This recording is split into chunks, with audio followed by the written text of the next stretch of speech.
A história do rei Davi é, sem dúvida, a crônica de um homem chamado segundo o coração de Deus. Mas, ao mesmo tempo, é também uma narrativa de tragédias familiares muito profundas. E é exatamente isso que a gente encontra nos capítulos 15 a 17 do segundo livro de Samuel. Ali nós somos testemunhas de um dos momentos mais sombrios de todo o seu reinado. A traição que vem de dentro de casa, a traição do seu próprio filho, Absalão. Pois é, essa é a pergunta que fica no ar, a tensão que permeia cada versículo que a gente vai analisar. Isso aqui não é só uma disputa política, sabe? É uma crise profunda, teológica e pessoal. Então vamos mergulhar nessa narrativa para tentar compreender a anatomia de uma rebelião e, principalmente, como a soberania divina se manifesta no meio do caos.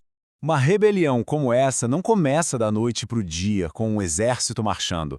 Não, ela começa de forma sutil, com uma estratégia paciente. Absalão, o filho de Davi, planeja sua subida ao poder com uma precisão, eu diria, calculada, explorando justamente as brechas na administração do próprio pai. A metodologia de Absalão revela uma astúcia impressionante. Primeiro, ele se posiciona nas portas da cidade. Naquela época, era ali que tudo acontecia, o centro judicial. Ele fica ali para interceptar as pessoas que buscam o rei e começa a plantar a semente da dúvida sobre a justiça real. Segundo passo, com palavras doces, com uma falsa humildade, o texto diz que ele furtava o coração dos homens de Israel. Pense no peso dessa frase. Terceiro, depois de 4 anos fazendo isso, ele pede permissão para ir a Hebrom. A desculpa, um voto religioso. Mas Hebrom foi escolhida a dedo para o golpe. E por fim, de Hebrom ele envia espiões para que, a um sinal combinado, ele seja proclamado rei em todo Israel. Uma conspiração, veja bem, meticulosa. Quando a notícia da rebelião finalmente chega a Jerusalém, ela cai como uma bomba. E a reação de Davi é imediata, drástica, a fuga. Ele entende na hora que a conspiração é forte e que se ele ficasse na cidade, o resultado seria um banho de sangue. A cena que a Bíblia descreve aqui é devastadora. O rei ungido, o grande guerreiro, o vencedor de gigantes, agora é um fugitivo em sua própria terra. A cabeça coberta, os pés descalços. Isso não é só sinal de luto, é um símbolo de profunda humilhação, de vergonha. É o retrato de um pai com o coração partido e, ao mesmo tempo, de um monarca deposto.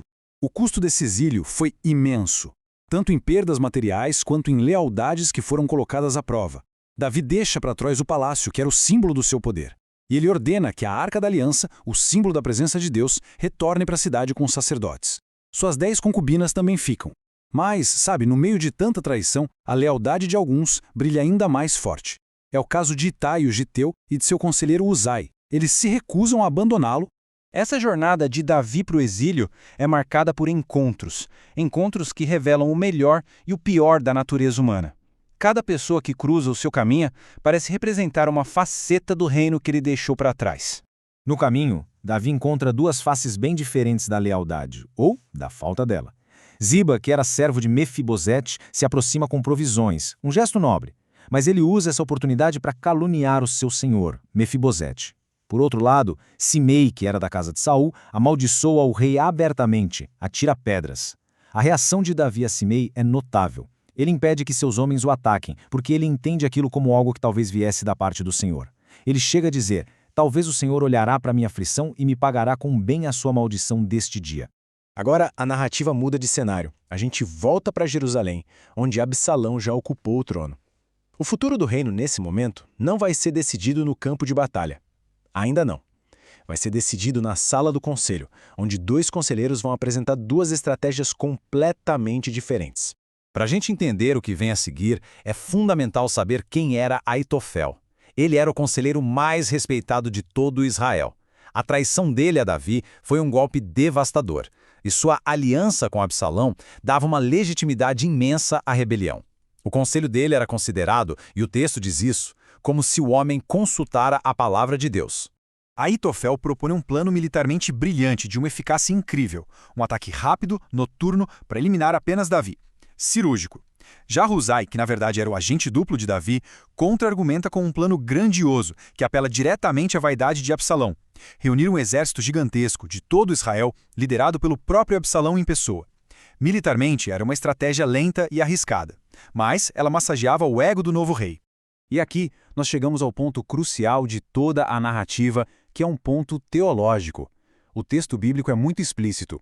Absalão e seus líderes escolheram o conselho de Husai não por uma falha estratégica, mas porque a intervenção divina estava em ação.